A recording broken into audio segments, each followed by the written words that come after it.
11월 8일 수요일 아침 묵상 시간입니다.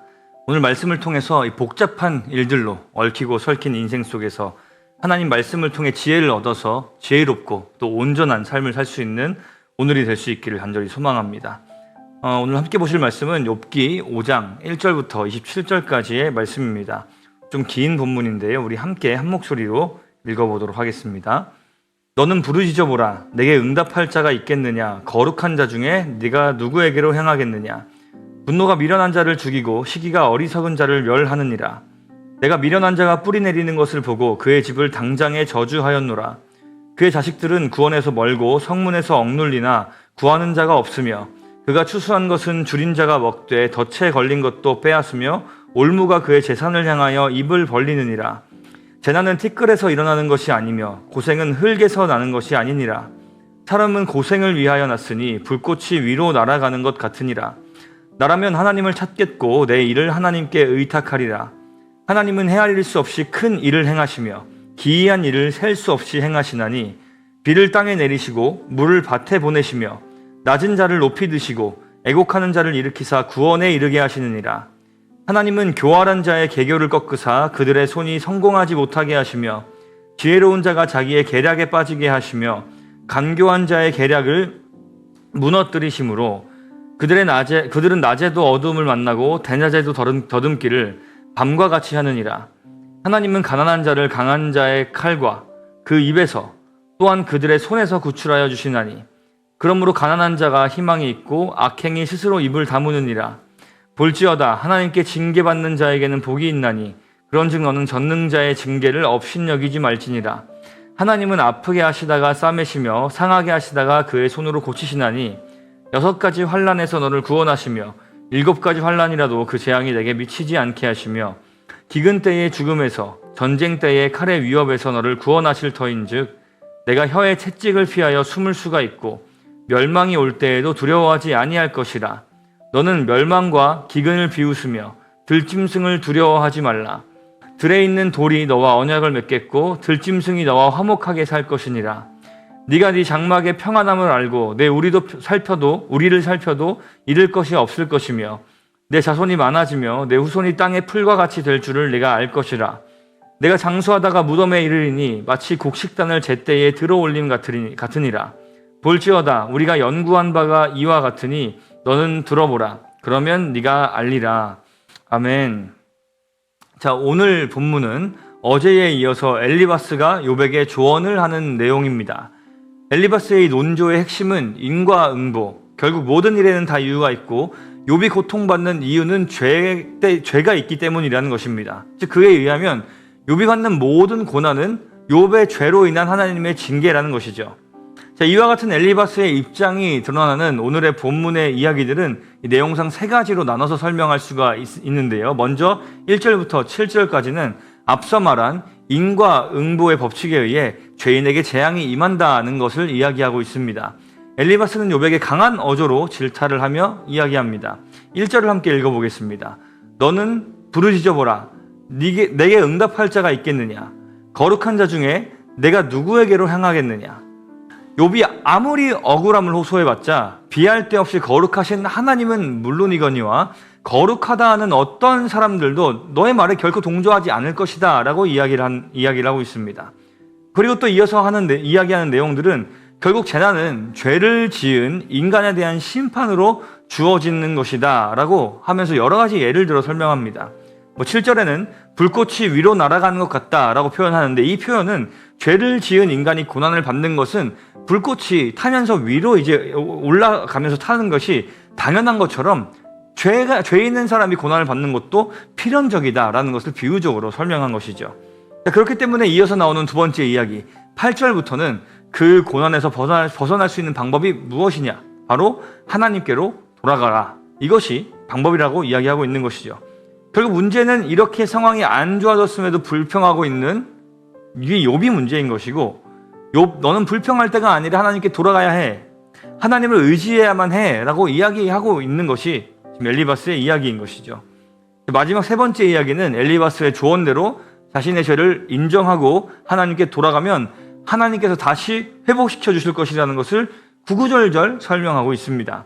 한 구절 한 구절을 자세히 읽어보면 사실 틀린 말은 하나도 없어 보입니다.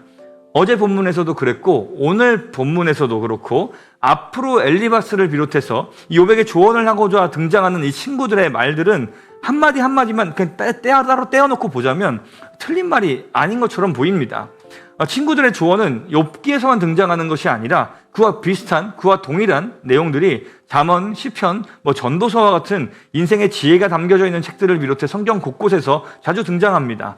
이런 것들, 즉 순종을 하면 상을 받고 불순종하면 벌을 받는다거나 의를 행하면 높임을 받고 죄를 지으면 징계를 받는다거나 하는 이 규칙들을 이해하고 그에 맞춰서 살아가고자 하는 그 지혜를 스탠다드 위즈덤, 규범적 지혜라고 정리하기도 하는데요. 이것에 근거해서 지금 욥의 문제를 해석하고 욥에게 조언을 해주고 있는 것입니다. 이 규범이라는 것은요, 상당히 단순하기 때문에 사용하기가 편리합니다. 세상 모든 일을 다 규범적으로 해석하고 이제 판단하게 되면 이 원인을 정의하는 일이 굉장히 편리해집니다. 그러나 우리의 삶은 항상 규범적인 이해 안에서 해석할 수 있는 일들만 일어나는 것은 아닙니다. 아무리 생각을 해봐도 그 원인이 무엇인가 까닭 없이 일어나는 이해할 수 없는 일들이 참으로 많이 있는 것이죠. 자, 그런 맥락에서 이 엘리바스를 위시하여 욥의 세 친구들은 결국 자기가 알고 이해하고 있는 이 신학적인 수준 혹은 신앙의 경험 안에서 어쩌면 나름 욥이 회복할 수 있도록 도와주겠다는 마음으로 조언을 해주고 있는 것 같습니다. 꾸중하는 모습이기도 하고요. 그러나 욥 스스로가 알고 있는 것처럼, 그래서 억울할 수밖에 없는 것처럼 욥은 하나님 앞에서 정말로 신실하게 살았던 사람이었습니다. 심지어 하나님께서 그 욥에 대해서 뭐라고 평가하십니까? 지난 금요일 말씀을 한번 생각해 볼까요? 1장 8절을 보면 여호와께서 사탄에게 이르시되 네가 내 종인 욥을 주의하여 보았느냐? 그와 같이 온전하고 정직하여 하나님을 경외하며 악에서 떠난 자는 세상에 없느니라. 이것이 욥에 대한 하나님의 평가입니다.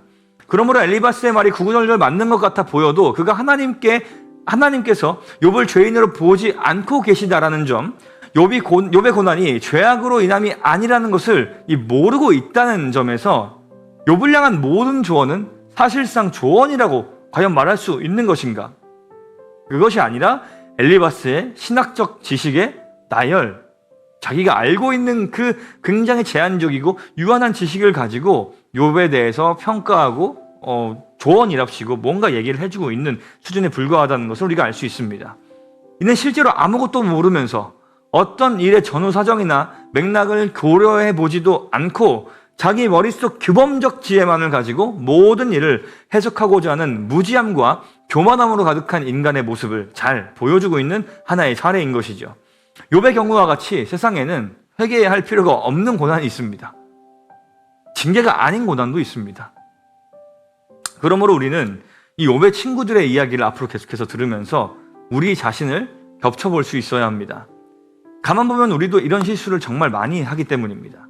나는 신중하게 말하고 있는가? 고통 가운데 있는 자의 고통이 그 얼마나 크고 괴로운지, 그것이 왜 생겼는지에 대해서 잘 알고 말하는 것인가? 그를 정말 사랑해서 이야기를 하는 것인가? 등등 사람들의 고통을 헤아리고 그 마음을 이해하기 위해서는 굉장히 많은 것들을 고민하고 그리고 무엇보다 그 고통 안으로 함께 들어가야만 할 때가 또 있습니다.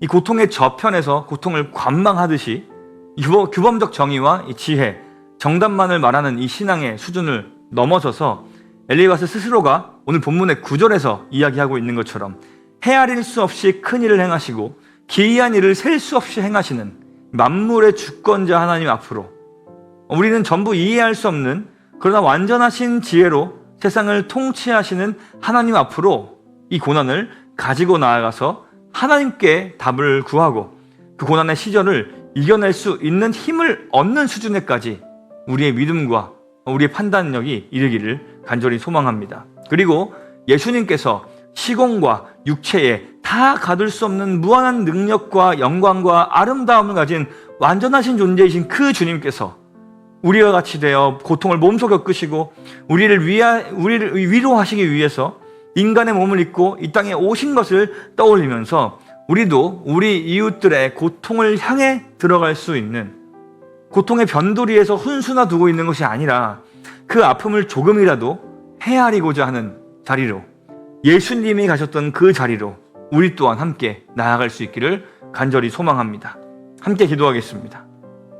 만물의 주관자 되시는 하나님 아버지, 미천한 우리의 지혜로, 유한한 인생인 우리의 짧은 그 인생 경험으로는 다 알 수 없고 이해할 수 없는 다양한 고난들, 그 문제들이 우리의 삶이나 우리 형제들에게 찾아왔을 때에 우리가 그것에 대해서 그저 남일처럼 해석하고 판단하고 있지는 않은지 모르겠습니다. 고난과 아픔 속에 고뇌하는 이들과 함께하는 나, 그리고 함께하는 교회가 되게 하여 주시옵소서. 함부로 판단하는 실수를 범하지 않게 하시고 예수님과 함께 고통받는 이들의 삶으로 들어갈 수 있는 믿음과 사랑을, 용기를 우리 가운데 허락하여 주시옵소서. 감사드리며 살아계신 예수님의 이름으로 기도합니다. 아멘.